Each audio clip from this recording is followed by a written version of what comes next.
Selamat pagi, siang, sore, semua people. Ketemu lagi dengan saya di Comfortable. Udah lama ya, Comfortable nggak muncul lagi. Sudah kayak hampir hampir 3 bulanan kali ya.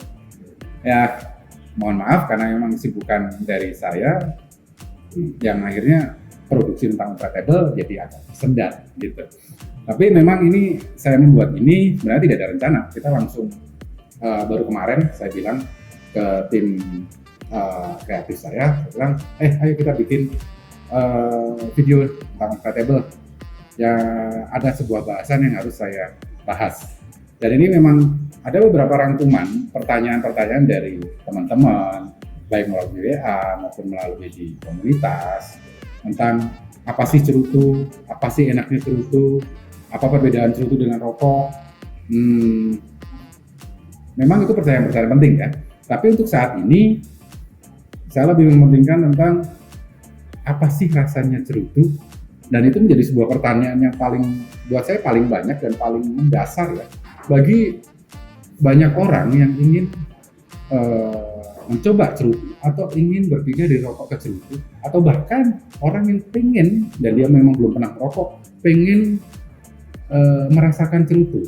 Jadi pertanyaan dasarnya adalah apa sih enaknya cerutu, kenapa saya harus mencerutu? Ya ini mau coba saya bahas di sini. Jadi kita banyak ya kalau kita misalnya browsing atau kita browsing di YouTube maupun di Google, kita banyak browsing tentang apa sih cerutu itu enaknya apa, terus rasa-rasa yang di dalam cerutu itu apa, dan apa sih yang membuat kita enjoy dengan cerutu. Jadi gini, jadi kalau menurut saya bahwa kalau kita berbicara rasa tentang cerutu itu bisa sangat kompleks dan bahkan bisa debatable. Artinya begini, jadi sebenarnya rasa cerutu itu tuh tergantung dari seberapa banyak atau seberapa besar pengalaman kita dalam pengalaman rasa di makanan-makanan kita. Misalnya kita makanan sehari-hari kita ada kacang, misalnya ada daging, kita makan keju, atau makan sayuran, banyak hal yang kita bisa makan, dan itu menjadi pengalaman-pengalaman pribadi di kita yang mungkin buat orang lain belum pernah. Dan rasa cerutu itu pengaruhnya besar dari pengalaman-pengalaman rasa kita yang kita makan. Bagaimana kita bisa mendeskripsikan rasa di sebuah cerutu, itu banyak pengaruhnya dari pengalaman-pengalaman rasa yang pernah kita rasakan. Jadi artinya begini, jadi bukan dari seberapa lama kita nyerutu kemudian kita bisa mendeskripsikan rasa yang ada. Itu iya, tapi itu tidak menjadi hal yang mutlak, karena itu kembali lagi dari rasa-rasa yang pernah kita rasakan. Atau misal gini, contohnya, misalnya dari saya nyerutu dalam satu merek sama dengan saya dengan teman saya. Bisa jadi dan bahkan sangat mungkin rasa yang saya rasakan dengan rasa yang saya dirasakan oleh teman saya itu berbeda. Misalnya, ini saya pernah makan macadamia, kacang-kacangan macadamia. Nah, kebetulan teman saya enggak. Dan bisa jadi di saat saya merasakan sebuah cerutu ini, yang cerutunya sama ya dengan teman saya merasakan ini ada rasa macadamianya. Tapi teman saya itu tidak punya pengalaman atau belum pernah merasakan kacang macadamia. Makanya dia tidak akan bisa mendeskripsikan bahwa ini ada rasa kacangnya yang lebih menjurus ke macadamia. Itu analoginya sebuah rasa. Jadi sangat kompleks, bahkan bisa debatable, dan setiap orang punya preferensi rasa masing-masing. Jadi ya sah-sah aja di saat orang mengatakan bahwa ini ada rasa A, B, C, bahkan orang membuat deal. Makanya ada sebuah, kalau di googling itu ada sebuah roda rasa, di situ disebutkan banyak hal, banyak rasa, dan itu disatukan dalam sebuah roda rasa. Bisa jadi di saat saya merasakan sebuah cerutu, saya bisa menunjuk, oh ini ada rasanya A, rasanya B, rasanya C, dan sebagainya. Tapi teman saya, oh ini nggak ada saya hanya merasakan ini, atau misalnya saya itu merasakan ini pahitnya pahit banget, mengganggu ya. Tapi teman saya bisa bilang bahwa enggak, ini acceptable buat saya. Jadi saya teringat nih dengan apa yang pernah saya obrolkan juga dengan salah satu sahabat saya, teman saya dari Surabaya, Mas Iswan, Mas Iswan ZR, bisa panggilnya Mas Iswan ya. Jadi kita pada satu titik di saat kita mengobrol tentang sebuah rasa, kita pada satu titik bahwa oke, rasa itu tidak bisa diperdebatkan karena itu menjadi sebuah hal yang personal.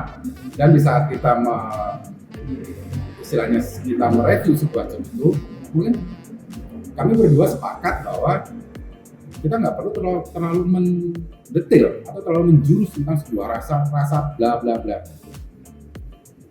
Juga saya juga bicara juga, ini hal yang sama juga dengan yang saya bicarakan dengan teman saya, sahabat saya juga, Mas Andreas CRX, nggak tahu CRX itu apa lah.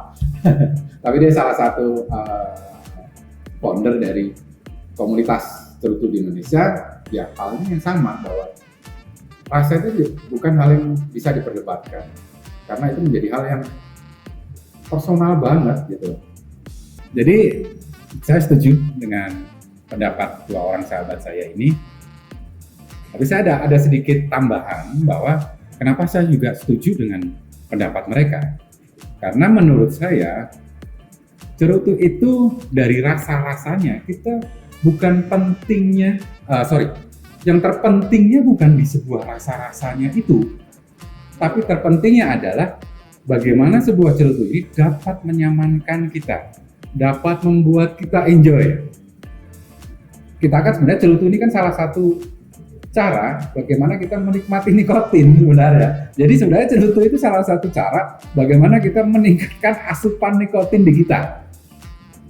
Jadi artinya bahwa saya lebih mementingkan di situ nih. Jadi artinya gini, selama cerutu yang Anda nikmati itu tidak mengganggu Anda, tidak membuat Anda tidak nyaman, membuat Anda itu mulutnya merasa terlalu pedas, terlalu pahit, atau bahkan itu mengganggu lambung Anda, itu berarti cerutunya rasanya enak. Karena poin view-nya adalah asupan nikotinnya yang kita rasakan. Jadi rasa-rasa yang ada di dalam cerutu ini itu kayak semacam entry-nya lah di mulut kita, supaya mulut kita, badan kita itu tidak menolak nikotin yang akan masuk ke badan kita. Itu yang saya pentingkan sebenarnya. Jadi saya tidak terlalu memperdebatkan tentang rasa, karena rasa itu sebuah preference. Tapi menurut saya, jika sebuah cerutu itu memiliki rasa yang balance, memiliki rasa yang tidak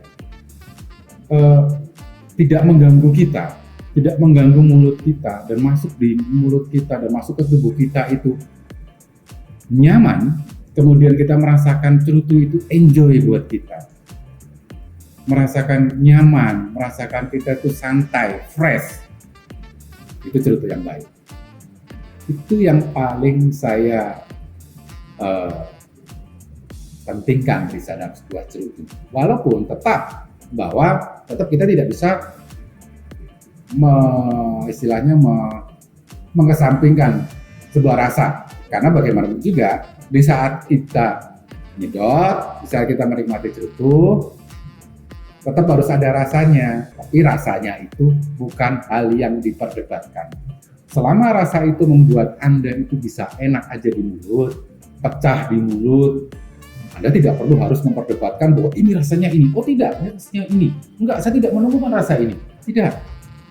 Tapi selama rasa itu Anda nyaman, Anda merasa nyaman, dan Anda di saat Anda nikah, Anda merasa badan Anda merasa relax, pikiran Anda merasa nyaman, fine, berarti itu cerutu yang baik. Itu menurut pandangan saya loh ya. Jadi ya memang efek nikotin memang begitu, yang kita butuhkan memang efek relaksasinya. Jadi selama Anda bisa merasakan relax, merasakan enak, enjoy, fine, berarti artinya bahwa cerutu ini cukup buat Anda. Anda tidak perlu harus meningkatkan kadar nikotinnya atau meningkatkan sebuah cerutu yang misalnya dari kita tuh sudah enjoy dengan cerutu yang light atau misalnya light to medium. Kemudian Anda pengen saya pengen meningkatkan ke yang lebih bold lah, rasanya lebih strong gitu. Sah-sah saja, tapi menjadi sah di saat Anda merasakan bahwa cerutu itu tidak mengganggu mulut Anda. Di saat Anda merasakan tuh amigar terus rasanya pahit banget nih, aduh ini pedas banget, itu menjadi tidak nyaman. Anda tidak akan enjoy memasukkan nikotin itu ke tubuh Anda. Ya artinya ya percuma saja. Di saat sebuah cerutu itu tidak menyamankan, ya sama aja Anda tidak mendapatkan asupan nikotin. Ya seperti itulah pandangan saya tentang sebuah enaknya cerutu. Jadi saya tidak akan memperdebatkan tentang sebuah rasa. Rasanya akan ini A, B, C, D, A, I, U, E, O. Ya oke, itu sebuah pandangan atau sebuah pendapat dari orang yang merasakan rasa yang ada di mulut kita. The most important adalah bagaimana tubuh kita bisa enjoy dengan cerutu tersebut. Anda bisa nyaman dengan cerutu itu, Anda bisa relax dengan cerutu itu. That's fine. Memang ada beberapa ya istilahnya klasifikasi ya, cerutu itu ada light to medium to bold, itu ada. Anda tidak perlu harus karena saya pengen sesuatu yang ya let's say dalam tanda petik Anda merasa aku pengen rasa yang paling strong, Anda pengen merasakan rasa yang paling berat, Anda langsung pilih ke yang medium to strong atau ke strong langsung. Di saat Anda merasakan cerutu itu dan Anda merasakan enjoy saja, Anda merasakan enak sebuah asap itu bisa masuk ke badan Anda, ke mulut Anda, kemudian Anda bisa menikmati nikotin itu, fine, berarti itu enak buat Anda. Memang Anda punya ketahanan tubuh yang baik, jadi Anda bisa merasakan lebih rasa yang lebih strong gitu ya. Bukan di rasanya, tapi di saat Anda merasakan enak, udah Anda tidak saya rasa tidak harus memperdulikan bahwa ini light to medium to strong atau ini medium saja, enggak juga sih. Jadi ya kembali lagi ke Anda sekalian, bahwa selama Anda merasakan enjoy, selama rasa-rasa itu yang ada dalam sebuah cerutu itu enjoy, membuat Anda pecah di mulut, kemudian Anda bisa merasakan efek dari nikotin itu yang paling penting. Teman-teman Smooth People, itu pendapat saya, pendapat di Unfried Label. Bisa benar, bisa salah, tergantung Anda ambil hal-hal yang baik dan buang hal-hal yang menurut Anda tidak baik. Jadi saya persilakan buat teman-teman, semoga ini bisa bermanfaat buat teman-teman, minimal untuk menambah pengetahuan atau minimal sebagai bahan pembanding di saat Anda mempelajari tentang apa sih enaknya cerutu, apa sih cerutu itu. Semoga ini bisa bermanfaat ya buat teman-teman ya. Sampai ketemu di Unfried Label selanjutnya. Love Indonesia and you. Tadi itu aku lupa mau ngomong apa, ya berhenti dulu.